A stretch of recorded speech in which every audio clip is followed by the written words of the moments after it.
Esse aqui é o Nintendo 2DS, um portátil lançado há 15 anos atrás, que hoje está oficialmente abandonado pela própria Nintendo. E isso significa uma coisa: existem jogos fantásticos que estão presos nesse aparelho.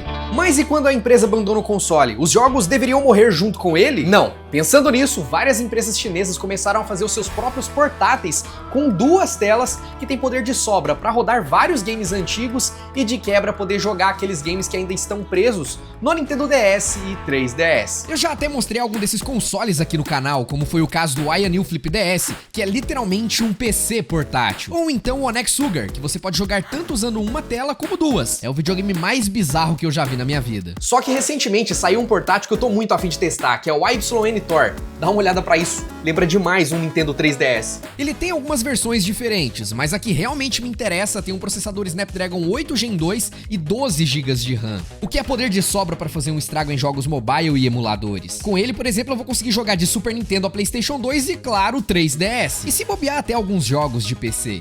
Só que a gente tem um pequeno problema. Eu nunca comprei ou recebi algum console da YN, então essa seria a minha primeira experiência com a marca. Só que hoje o canal tem um tamanho legal graças a vocês, e principalmente esses vídeos de review acabam pegando bastante visualização. Então eu pensei, e se eu mandasse um e-mail pra eles pedindo alguma parceria? Por isso eu tomei a liberdade e mandei essa mensagem pra eles, perguntando se existia a possibilidade da gente fazer uma colaboração. E sabe qual foi a resposta deles? Que sim, meus amigos, até porque o console já chegou e ele vem nessa caixinha minimalista, que basicamente vem um cabo USB tipo C e o console, é claro. E eu não contei pra vocês, mas as duas telas, tanto a superior e a inferior, são AMOLEDs, ou seja, os jogos vão ficar lindíssimos aqui, não importa onde você vai jogar, e a taxa de frequência dessa tela é de 120 Hz e aqui de 60. E eu nem preciso falar pra vocês o quão bonito ele é, né? Os botões são extremamente macios, o D-pad lembra bastante aquele modelo do PS Vita, e os analógicos têm Hall Effect, ou seja, não vai dar drift. E obviamente tem LEDs que eu posso ficar aumentando o brilho, diminuindo, colocando qualquer cor também, customizar da melhor forma possível. Ele tem um tamanho considerável, tá? Você até consegue colocar assim no bolso se tiver uma calça com bolso grande. E ele tem alguns vãos aqui, a tela não encosta nos botões por causa dessa parte frontal que não deixa isso acontecer. E aqui na parte de baixo a gente tem os botões de volume para ligar, a entrada para você poder carregar ou transmitir a tela desse console para a TV, que também é possível, entrada para colocar aquele fone de ouvido e expandir a memória, porque você vai precisar. A potência dessa brincadeira aqui é grande, você vai querer poder aproveitar o máximo disso. Já na parte de cima a gente tem os botões R1, R2, L1, L2, que tem uma viagem até que ok e são analógicos, então aqueles jogos de corrida que você precisa controlar a velocidade, você vai conseguir fazer isso aqui também. Porém, quando ele chega na sua casa, não vem nada instalado, somente o sistema Android, então você vai ter que fazer todo o processo de instalar os jogos e os emuladores que você quer jogar. Só que tudo fica mais fácil e mais rápido porque você tem essas duas telas no qual você consegue mexer individualmente aqui, as duas são touch também, você pode mexer tanto com o dedo ou no próprio D-pad do videogame, e aí você tem várias configurações personalizadas na tela de baixo. Eu consigo colocar aqui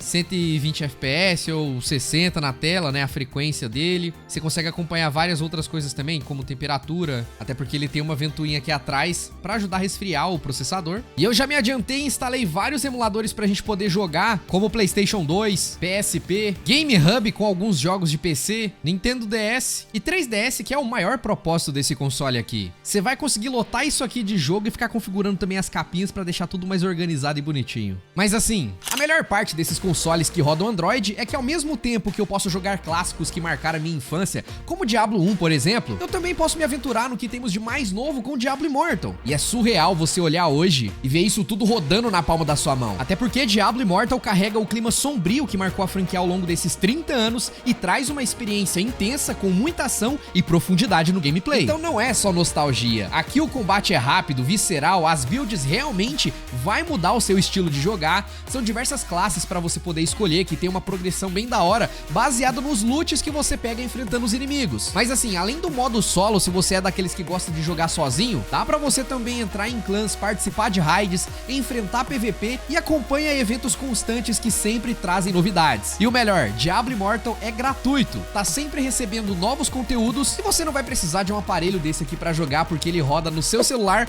ou no PC. Clica no link que eu vou deixar aqui pra vocês na descrição ou escaneie esse QR Code aqui na tela pra você baixar e jogar de graça agora no seu iOS ou Android. E obrigado a Blizzard Entertainment por estar apoiando esse vídeo aqui. Olha só, PlayStation 1 vai ser o console mais leve que vamos testar hoje, até porque com a potência que temos aqui, Super Nintendo, Game Boy e outros consoles ali dos anos 90 vão rodar sem problema algum aqui. Tanto é que o próprio PlayStation 1, eu consigo aumentar a resolução, deixando os jogos em Full HD ou até 4K se eu quiser. Meu Deus, eu sou uma tragédia nesse jogo, cara. Se PlayStation 1 ele rodou com uma folga absurda, PSP então é um pouquinho mais potente, mas olha só, God of War Chains of Olympus, que vocês sabem, né, quem acompanha aqui as reviews de GameStick, o quão sofrível é jogar nesses aparelhos que a gente compra na China, mas aqui 60 FPS cravado. Antes, deixa eu abrir essa porta aqui. Vai vir esse bicho feio da desgrama e o jogo não vai peidar pra rodar. Não vai nem cair o FPS, vai subiu pra 61. E detalhe, quando eu venho em configuração do jogo, tá 4 vezes a resolução original do PSP. É quase que o remaster que tem pro PlayStation 3. Na verdade, eu diria até que é melhor, porque eu consigo colocar uma resolução mais alta ainda, né? Será que roda? Deixa eu fazer o teste aqui, sei lá. Vamos colocar em 4K. Não tem nem necessidade, porque essa tela não é 4K, né? Caraca, olha isso, ó. 60 FPS cravado. Você tá vendo algum serrilhado, alguma coisa? Não tem como. Essa é a vantagem de você poder emular os jogos, né? Aumentar e fazer o seu próprio remaster. Se eu quisesse, eu poderia pegar aqui também um pack de textura em Full HD pra deixar a parada mais bonita ainda. E eu errei o QuickTime Event. E enquanto eu tô jogando algum console que não exige as duas telas, eu posso colocar qualquer outra coisa aqui embaixo, como por exemplo essa pessoa bonita contando a história do Chains of Olympus, que eu tô interessado em saber o que vai acontecer com o Kratos nessa empreitada aqui. Ou então até mesmo um detonado, né? Mas é com o Nintendo DS que a coisa começa a ficar mais interessante, né? E aí a gente faz valer as duas telas. E esse console aqui tem um monte de jogo licenciado do Ben 10, né? Esse eu nunca joguei, inclusive, tô testando pela primeira vez junto com vocês aqui. Pô, como é que eu faço pra testar e virar o meu Alien aqui? Será que é aqui? Como é que faz? Ah, apertei. As telas são touches, né? Então você não precisa necessariamente da caneta pra fazer funcionar. E mete bronca todo mundo. Meu Deus, velho, que jogo difícil. O que é Dark Souls perto desse Ben 10 Alien Force aqui? Tá doido aí? Obviamente que não ter a caneta não é a mesma coisa que você jogar no Nintendo DS original, né? Ele substitui aqui, porque a tela funciona no toque mesmo, né? Ó, eu consigo trocar, pô. É isso mesmo, pô. Ó, eu girei com o dedo. Caraca, vocês estão vendo aqui em tempo real o negócio funcionando. Eu vi, assim, da própria comunidade dizendo que pode rolar um certo delay em alguns jogos mais específicos, que você necessariamente precisa de um toque mais preciso, sabe? No meu caso aqui, pô, não vai fazer tanta diferença assim demorar um pouquinho a mais pra ativar o relógio do bem, né? Mas pode ter jogo que isso faça uma diferença enorme. Então saiba disso. E a forma como a tecnologia funciona do touchscreen, de como eram as telas do DS e do Nintendo 3DS, são diferentes, tá? São conceitos diferentes. São touches, mas a forma como ele reage ao toque do dedo ou da caneta são coisas diferentes. E não adianta você pegar a caneta do DS, por exemplo, e usar aqui que não vai funcionar. Mas não tem como negar que essa experiência de você ter as duas telinhas, uma em cima e embaixo, é sensacional. Agora o 3DS, por exemplo, já é mais pesado, né? Os gráficos são bem melhores, inclusive. É uma evolução do DS. Porém, aqui também a gente vai conseguir tirar de letra, sem grandes problemas. A resolução tá aumentada, tá mais bonito do que no próprio 3DS original e tá rodando ali 60 FPS cravadinho. Eu podendo ver a tela de baixo aqui, o minimapa. Se bem que Mario Kart você não precisa tanto assim, né? É mais pra você acompanhar onde estão os seus inimigos que você precisa passar. Outra vantagem que eu gosto muito de poder jogar nesses consoles assim é o fato de eu poder baixar a versão dos games que eu sempre quis jogar em português. Como, por exemplo, Pokémon Omega Ruby. Vai lá, Tortinha, que eu escolho você. Cadê? Vamos botar fogo nesse bicho de planta aqui. Vai lá, brasa nele, meu amigo. Mete a porrada. É isso aí, bota fogo no bicho mesmo e vai embora. Não quero nem saber de capturar nada não, tá ligado? Aqui o jogo já roda a 30 FPS, mas eu não vejo problema nenhum nisso, porque é um jogo bem tranquilo de jogar. Você não precisa atar a 200 mil FPS pra poder se divertir, né? Porém, nem tudo é perfeito. Pode ser que um jogo ou outro vai ter algum bugzinho gráfico ali ou aqui, nas plantinhas, na sombra. E aí vai o quanto você aceita isso também, né? Até porque você já viu o preço de um Nintendo 3DS hoje em dia? Tá mais de R$1.500, R$1.800. Tá maluco? Aí eu compro um YN Tor ou um próprio Nintendo Switch, né? Se bem que o Nintendo Switch não roda 3DS, então lascou. É melhor ir no YN mesmo. E com o PlayStation 2 eu fiz a festa, viu? Coloquei o Black em 3 vezes a resolução, com o mod widescreen pra deixar em tela cheia e fica simplesmente assim. Fiz o meu próprio remaster, não quero nem saber. Não preciso de mais nada. Posso ser feliz jogando esse Black aqui pela 20ª vez. Agora God of War 2 vai ganhar uma versão remake pra PlayStation 5, né? E eu tô bem curioso pra saber como que vai ser. Só que algo que eu adoro fazer nesses consoles aqui, que muita gente esquece e só coloca coloca lá no próprio emulador, que aqui dentro, se você for nas opções aqui de configuração nos gráficos, por exemplo, você pode colocar a proporção da tela em 16:9 e também ativar o patch de widescreen. E aí ele vai ficar dessa forma. Porém, esse jogo em questão, se você vier nas opções, você tem aqui a opção de widescreen que tá desligada, e quando você coloca off, aí sim ele vai ficar de fato em widescreen, sem ficar esticando a própria tela. Olha só a diferença, a gente consegue ver praticamente o rosto inteiro agora do Kratos. Antes tava assim, você não vê nem a cicatriz direito. Tá vendo a diferença que isso faz? E vai rodar tranquilamente. A desvantagem é que nem todo jogo de Play 2 tem essa opção de widescreen.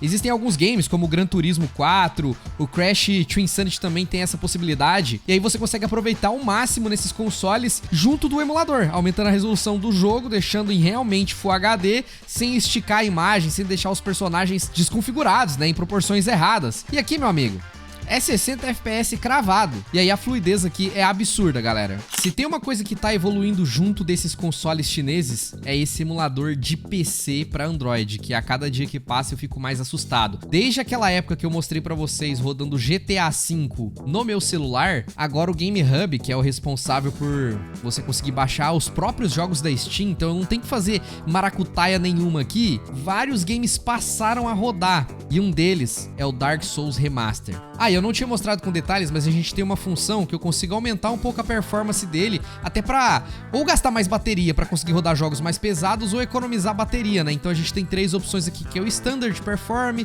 Medium e High, que consequentemente vai aumentar a temperatura e também fazer a ventoinha girar mais rápido, né? E aí, quando eu vou jogar um jogo de PC, por exemplo, eu vou estar praticamente usando tudo ali da RAM e também do processador, né, desse console. Só que é surreal eu estar jogando aqui Dark Souls, mas antes deixa eu aqui mudar pra vocês e colocar um pouco aqui o aumento da tela, pra vocês enxergarem melhor. Eu consigo controlar o brilho das duas telas, ou só a de baixo, ou só a de cima. Se eu quiser desligar a tela de cima eu posso, ou só deixar a tela de cima, não tem problema. Que vai ter jogo que você não vai querer usar a tela de baixo e você economiza bateria, obviamente, né? Então assim, tem várias configurações legais, mas vocês perceberam que eu tô jogando um jogo de PC na palma da minha mão? Um game que nunca saiu pra celular? Até tem como você jogar a versão de Nintendo Switch, mas convenhamos, aqui fica muito melhor porque eu consigo rodar a 60 FPS. E eu posso passar minha raiva tudo de novo aqui, matando esses esqueletinhos nessa escada maldita aqui no começo do jogo. Pera aí, vem cá. Deixa eu soltar a magia. Ai, ai, desgraçado. Os caras nem esperam a gente, velho. Tchau. Jogo de mago mesmo, porque mago é mais fácil. Não tem problema. Toma na orelha aí pra você aprender. Agora, outro jogo que eu só baixei, não precisei configurar absolutamente nada, abriu de primeira sem grandes problemas, é o Metal Gear Rising. E o mais engraçado é que recentemente eu testei esse jogo no PC Gamer que eu comprei no Mercado Livre de R$600, que assim, de gamer não tem nada, convenhamos, né? E esse foi um dos jogos que eu testei. Agora eu tô jogando ele na palma da minha mão. Eu tenho aqui um trambolho gigante, uma CPU, com placa-mãe, placa de vídeo, memória RAM, que, ok, isso aqui também tem tudo isso, né? Todos esses componentes, mas numa escala bem menor e roda super de boa. É, meus amigos, a tecnologia chegou, o futuro é agora. Óbvio que nem tudo é perfeito, mesmo que eu consiga entrar aqui na minha Steam e ter acesso a toda a minha biblioteca de jogos, tipo, toda mesmo, não vai ser todos os games que vão funcionar, outros vai precisar de bastante configuração, que é uma parte mais complicada, você tem que ficar pesquisando pra ver se tem como rodar mesmo, outros não vai rodar de forma nenhuma, principalmente os jogos mais atuais, mas assim, se for algum jogo atual muito leve, um jogo 2D como o Hollow Knight, né, o Silksong, por exemplo, já tava rodando aqui no celular dessa forma pelo Game Hub. E eu sempre gosto de mostrar isso pra vocês porque é uma evolução incrível, que eu tô até pensando em fazer um vídeo dedicado testando mais games de PC, só que no celular. O que vocês acham da ideia? Comenta aqui embaixo. Agora, Switch, eu diria que é o limite desse console. Vai ter muitos jogos que vão rodar, ao mesmo tempo que outros não vão nem abrir. Como é um console ainda atual, é muito comum ter esse tipo de problema, tá? Ou os games precisarem de muita configuração pra conseguir jogar minimamente de forma aceitável. Eu até fiquei impressionado que o Zelda Breath of the Wild eu nem precisei configurar direito pra conseguir sair rodando a 30 FPS. Mas Switch é isso, ter paciência e ficar testando configurações pra cada game. Mas afinal, quanto que custa essa brincadeira? brincadeira. E no site oficial da YN, essa versão que eu testei aqui no vídeo, que tem 12 GB de RAM e 256 GB, que é exatamente essa aqui que eu selecionei, tá saindo por $369, que dá mais ou menos R$1.900, e aí tem o frete pro Brasil e tudo mais. E quando chega aqui também você vai ser taxado, e as últimas pessoas que compraram e receberam o console pagou uma taxa de R$150 a R$300, tem variado um pouco. E você tem várias cores e versões diferentes, né, como esse aqui que lembra bastante o Super Nintendo, esse roxo translúcido também é maravilhoso, só que aconteceu uma coisa.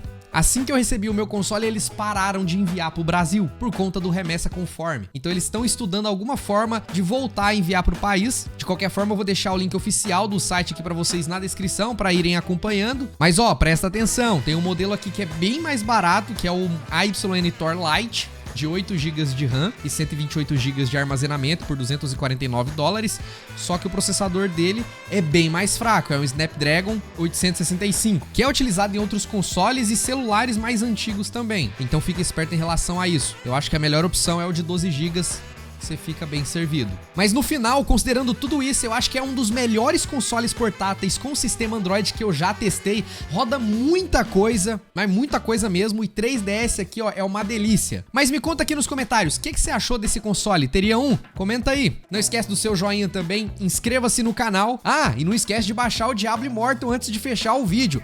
Corre lá que você vai curtir. E eu vou indo nessa, dá uma olhada nesse vídeo onde eu mostro pra vocês o portátil mais barato do AliExpress que tá valendo muito a pena de você comprar e roda um monte de coisa. Valeu e tchau, tchau.